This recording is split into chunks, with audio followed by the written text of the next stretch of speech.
Seumpama biji sesawi yang ditaburkan di Shalom, saudara kasih Tuhan. Kembali kita dalam renungan pagi hari ini, dan harapan saya bahwa saudara tetap sungguh-sungguh dalam Tuhan dan tetap mengasihi Tuhan, setia di dalam Tuhan. Kita tetap bahas yang disebut dengan kelemah lembutan, dan kemarin kita belajar bahwa kelemah lembutan itu harus disertai dengan kerendahan hati. Mustahil orang bisa dikatakan lemah lembut kalau mereka tidak rendah hati. Sampai Tuhan berkata bahwa Tuhan telah mengosongkan dirinya, mengambil rupa sebagai manusia. Dia merendahkan dirinya taat sampai mati. Itu Tuhan. Dan sekali lagi bahwa kita bisa lemah lembut itu mesti kita belajar daripada Tuhan. Ada bagian yang lebih lagi yang betul kita pelajari kalau kita ini menjadi orang yang lemah lembut. Ada bagian yang harus menyertai dalam kelemah lembutan, yaitu bukan sekedar yang disebut dengan rendah hati, tapi yang disebut dengan menguasai diri. Kenapa saudara kasih Tuhan? Orang yang lemah lembut bukan berarti orang itu tidak punya power. Orang yang lemah lembut punya power, tapi dia bisa menguasai diri. Kita akan lihat saudara kasih Tuhan di dalam Galatia 5 ayat yang ke-23. Dikatakan demikian. Kelemah lembutan, penguasaan diri, tidak ada hukum yang menentang hal itu. Jadi saudara kasih Tuhan, kalau kita ini orang yang lemah lembut, kita bukan sekedar rendah hati, tapi kita harus juga bisa menguasai diri, self control, bisa menguasai akan diri kita. Kita punya kuasa, tapi kita bisa menguasai diri kita. Seperti halnya Yesus. Matius 26 ayat yang ke-53. Atau kau sangka bahwa aku tidak dapat berseru kepada Bapakku, supaya ia segera mengirim lebih dari 12 pasukan malaikat membantu aku. Tuhan ternyata punya kuasa untuk minta kepada Bapa untuk mengutus 12 pasukan malaikat. Tetapi ketika Yesus diangkat, dia mampu mengontrol dirinya.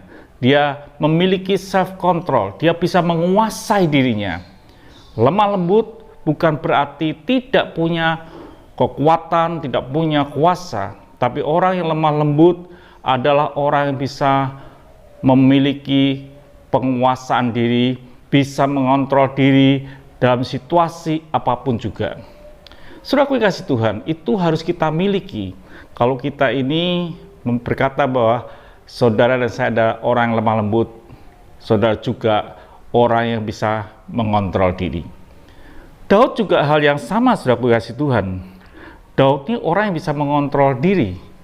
Saudara tahu ketika dia menengok atau datang kepada kakaknya yang di medan perang, kakaknya marah, tapi Daud bisa mengontrol diri. Contohnya gini saudaraku, di dalam 1 Samuel 17 ayat yang ke-28, ketika Eliab kakaknya yang tertua mendengar perkataan Daud kepada orang-orang itu, bangkitlah amarah Eliab kepada Daud sambil berkata, ini marah saudaraku, mengapa engkau datang, dan pada siapa kau tinggalkan kambing domba yang 2-3 ekor itu di padang gurun? Aku kenal sifat pemberanimu dan kejahatan hatimu. Engkau datang kemari dengan maksud melihat pertempuran. Kakaknya marah, emosi, tapi Daud tidak emosi. Dia ini bukan tidak punya kuasa, dia punya otoritas yang kuat di dalam dirinya. Dia punya Tuhan di dalam hidupnya.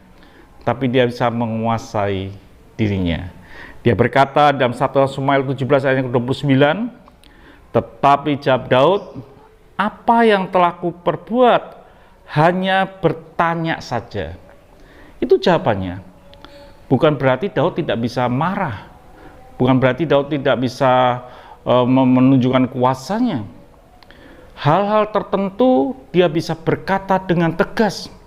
Satu kali dia berkata dalam 1 Samuel 17 ayat ke-26, lalu berkatalah Daud, siapakah orang Filistin yang tak bersunat ini sampai ia berani mencemoohkan barisan daripada Allah yang hidup.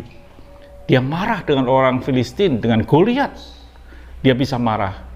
Tapi satu sisi, dia bisa mengontrol dirinya. Dia bisa memiliki self control ketika kakaknya marah.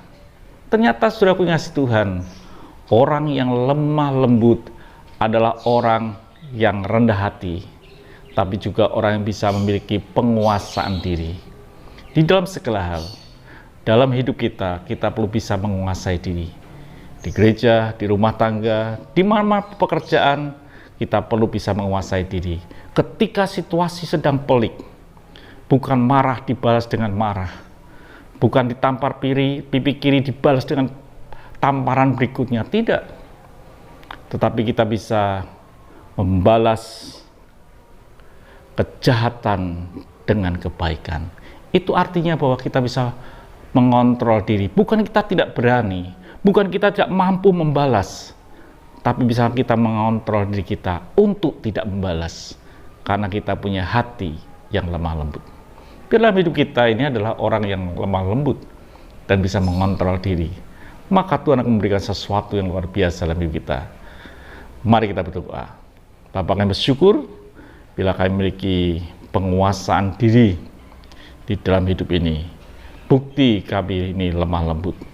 Terima kasih Bapa, berkati yang telah mendengarkan, dan jadilah mereka berkat di tengah-tengah keluarga dan dimanapun mereka berada, memiliki hati yang lemah lembut dan penguasaan diri.